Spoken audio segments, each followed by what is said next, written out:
Cupra's third unique design, the Taviscan, takes this growing Spanish brand into an EV market segment for slightly larger models, and does so with a real splash of Iberian flair that effectively masks the shared VW Group underpinnings. With the smaller Cupra Born, this young Spanish brand managed to inject a rather different and more energetic feel into conventional VW Group EV engineering. And to some extent, that's also true with this Tavascan. Right off the bat, you sense the light, quick response from the bespoke, more feelsome Cupra steering rack, and the car feels well balanced through the bends, though inevitably, thanks to its extra weight, isn't as agile as a Born. It's impressive that Cupra has managed to build in this more dynamic vibe without hobbling this car with an unyielding standard of ride. Though this Tavascan was launched a long time after its VW Group rivals, that doesn't mean it benefits from the Wolfsburg conglomerate's very latest EV engineering. Instead of the sophisticated 79 kilowatt-hour battery that would have delivered, what's served up here on all models is the usual 77 kilowatt-hour battery that in this class you might be familiar with from an ID.4, an Enyaq, a Q4 e-tron, or even a Ford Explorer. It energises two very different Tavascan variants, the more affordable of these being the single-motor rear-driven model that we're trying here, which has 286 PS and is good for up to 352 miles of range. Rest to 62 miles an hour takes 6.6 seconds en route to the 112 mile an hour top speed that all Tavascans share. Your alternative is the dual motor all-wheel drive VZ derivative, which has a motor on each axle, a lightweight 80 kilowatt unit at the front and a beefier 210 kilowatt motor at the back. Total output is rated at 340 PS, and though the system's rear biased, up to 30% of power can be sent frontwards if tractional needs demand it.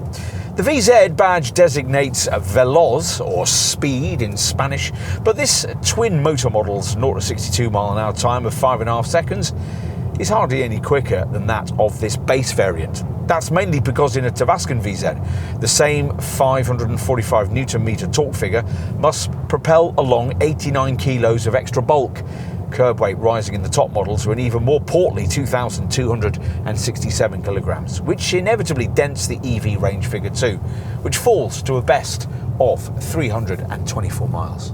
Well, it certainly looks distinctive, doesn't it? The MEB platform dictated proportions here might be familiar, but the packaging really sets this Cupra apart. In the same way that the brand's smaller Born EV almost unrecognisably repackages a Volkswagen ID.3 with a more aggressive body kit, so you might struggle to see the Volkswagen ID.4 donor model in this Tavascan's riot of folds, creases and undisguised attitude. There's no need for an additional SUV coupe body shape, as is required to supplement the appeal of this model's three close VW Group EV cousins, that ID.4 and the Skoda Enyaq and Audi's Q4 e-tron. As you can see, the Tavascan is already quite coupe-like, with a swept-back look across its wind-cheating 4,640mm length. The drag factor is just 0.26 CD. At the front, the intimidating so-called shark nose is particularly striking and carries forward a recently introduced brand signature Q, a constellation of three triangles in LED headlights that get advanced matrix beams above base trim. You'll probably also like the fact that the angry Cupra logo on the sculptural twin-crease bonnet illuminates at night. A key design theme, replicated inside, is the style of this central lower vent that flows up into arms that stretch each side over accentuated corner cutouts towards the outer edges of the car. There really is an awful lot going on. It's rather more restrained at the rear, or at least it is further up, where the usual full-width light bar sits above spaced-out Cupra lettering. Lower down, though, there's this pronounced glossy black-ribbed diffuser panel that could have come straight from the DTM. After all this, it would be a tad disappointing to get inside and find a borrowed VW Group interior. Well, this is a VW Group interior, but as on the outside, it's been very artfully disguised, where the concept car-like cabin is like nothing else in the segment. The front-end design theme we referenced outside is taken up by this central spine, which flows out of the dashboard into the console between the seats. Instead of the usual wall of screens, there are two quite different ones, a small display for the instruments and an enormous 15-inch monitor for the infotainment, both borrowed from the Wolfsburg parts bin, of course, but tailored with jauntier CUPRA graphics. The Spanish maker has been permitted to add a few more of its own design touches too, like eye-catching ambient lighting structures in the air vents, copious amounts of copper-coloured finishing, and an eclectic selection of quite interesting materials, from suede to a wetsuit-like trimming called neoprene. OK, let's take a look in the back. In this class, you'd get slightly more legroom in a Kia EV6 or a Tesla Model Y, but this Cupra positions you a little more comfortably, which is arguably more important. Thanks to the flat floor, a centre-seated adult could be accommodated without too much difficulty. And despite the swept-back roofline, headroom's OK, even with the panoramic glass roof fitted that's standard above base trim. Let's finish by raising this powered tailgate and taking a look at luggage space.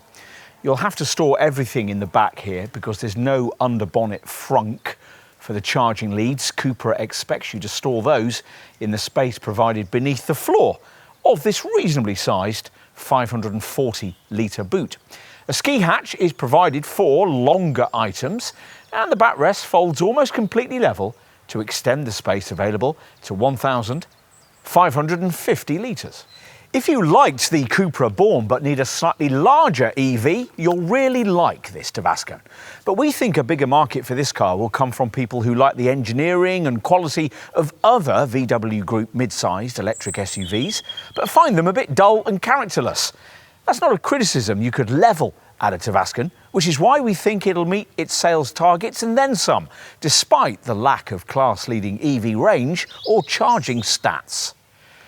Only in terms of the quality of its cabin fittings could you criticise this Cupra in comparison to an equivalent Volkswagen, Skoda or Audi EV. You might feel that the more interesting interior design makes up for this, or you might not. But either way, it's difficult to deny that the Tavascan delivers something interesting and different, which this overcrowded segment badly needs.